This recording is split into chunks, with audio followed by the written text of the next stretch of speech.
안녕하세요. 서울대 국어국문학과에서 한국 고전문학을 가르치는 정병설입니다. 지금 한국 K 드라마, K 영화라고도 하나요? 한국의 영상물들이 세계를 석권하고 있는데요. 근래에 보고된 걸 보면 한국이 세계에서 극장 출입수가 가장 많은 나라에 속합니다.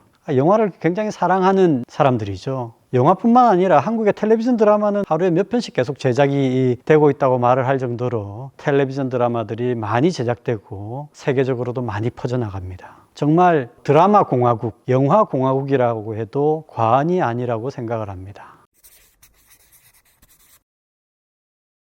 조선시대에도 이미 한국 사람들은 이야기를 굉장히 좋아하는 민족으로 알려져 있습니다. 17세기 초에 제주도로 표류를 했던 네덜란드 사람 하멜 일행이 여행기를, 표류기를 썼는데요. 거기 보면 조선 사람들이 이야기 듣기를 너무 좋아한다. 특히 이제 승려들에게 자기들 얘기들을 들려주면 밤 가는 줄 모르고 이야기를 듣고, 그래서 자기들이 이야기를 들려주는 것으로 스님들에게 여러 가지 물품을 제공을 받아서 먹고 살 수 있었다, 이런 보고를 하고 있습니다. 뿐만 아니라 19세기 초반에 조선에 들어왔던 천주교 신부인 다빌리 주교의 기록에 따르면 이렇게 얘기합니다. 조선 사람들은 천성이 돌아다니기와 이야기하기를 좋아한다. 한번 생각해 보세요. 19세기 초중반의 일입니다. 당시 조선 사람들은 해외여행을 할 수 없었던 시절이고요. 조선 내밖에 다닐 수 없었는데 세계적으로 가장 많이 여행을 다니던 프랑스 사람들이 조선 사람들이 여행하기를 너무 좋아한다고 얘기를 합니다.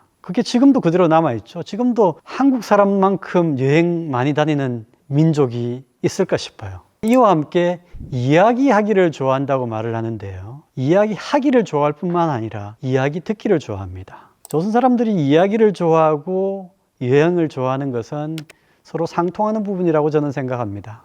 기본적으로 굉장히 호기심이 많은 사람들이고 이상을 가지고 찾아가고자 하는 사람들입니다. 여행 다니기 좋아하는 사람, 이야기 듣고 하기 좋아하는 사람, 그런 사람들이죠.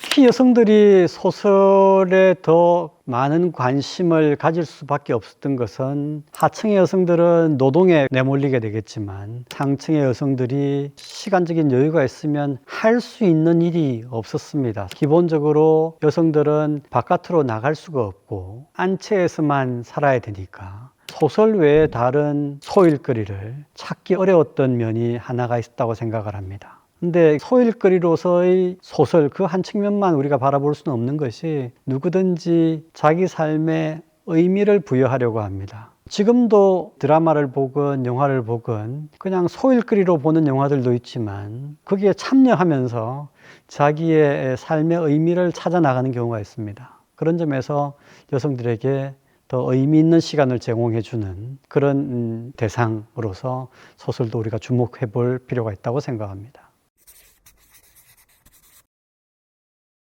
여성들이 많이 향유했던 작품은 가정사를 다룬 작품들입니다. 조선시대 여성들에게 있어서 가장 고민인 문제들은 가정을 어떻게 이끌어갈 것인가, 가정 내에 있었던 인간관계를 어떻게 가져갈 것인가 하는 문제였다고 생각합니다. 아마 지금도 여성들의 문제의식 가운데 가장 큰 부분이 그쪽에 있지 않나 생각합니다. 그런데 그 비중이 조선은 아마 지금이 한 반쯤 된다면 그때는 한 8, 90% 이상의 관심이 거기에 있습니다. 소설은 근대의 장르고 여성의 장르고 도시의 장르라고 생각합니다. 소설이 굉장히 널리 퍼지게 된 결정적인 계기는 여성 독자들입니다. 그리고 남성들 작가들이 많지만 여성 작가들도 많이 생겨났어요.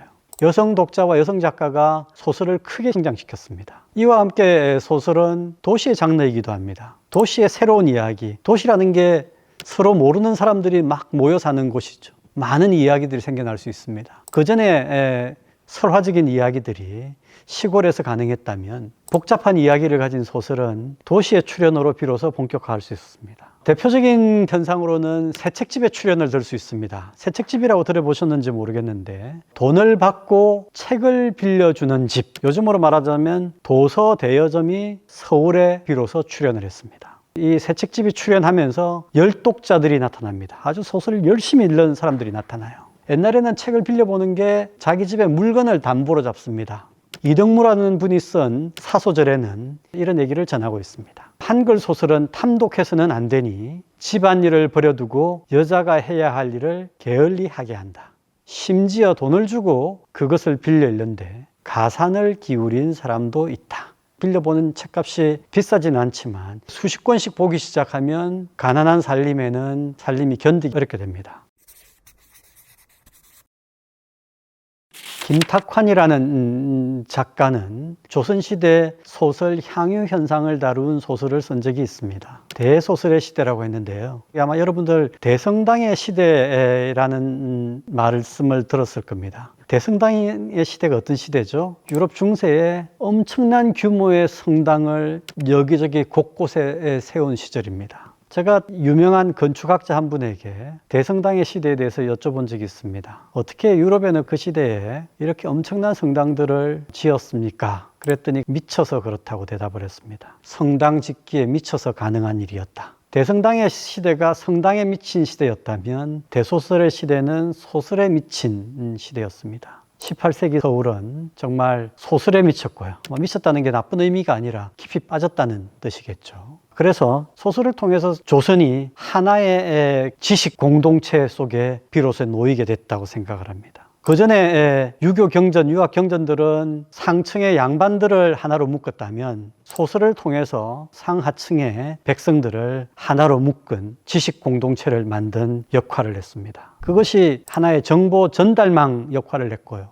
여러분들 잘 아시다시피 경제 성장뿐만 아니라 지식의 성장도 한국만큼 빨리 성장한 나라는 세계에서 한 나라도 없습니다. 도대체 그게 어떻게 가능했을까? 저는 그 저변에 소설을 통해서 이루어진 정보 전달의 고속도로가 존재했다고 생각합니다. 제가 준비한 내용은 여기까지입니다. 재미있게 보셨다면 구독, 좋아요 부탁드립니다. 감사합니다.